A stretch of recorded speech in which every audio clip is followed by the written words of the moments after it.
มากินข้าวแรงน้ำเดียวเด้อจ้า อันนี้ตำอะไรคะ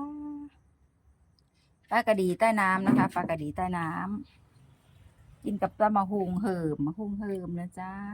ปลากระดีบ่มันปลาสลิดบ่ โอ้ปลาสลิด โอ้ยตายแล้วกูโอ้ย โอ้ยังมีคนสนใจสงสัยเราอยู่นะดีมากอาจ้ำ มาพี่น้องมา คุย ใช้ตอนประแดกบ่เห็น คุยได้ยังไง คุยเลยจำเปิมแสบด้วยนัว แซ่บอยู่ อืม เบิ่งสิกินปลาสลิดดิปลาสลิดปลาสลิดยังบอกปลากระดี โอ้ยมาลูกจักปลาไทยหูแต่ปลาคอกับปลาเข็ง ปลาขอฉันถนัดนะคะ อันนี้ปลาไทยนะครับ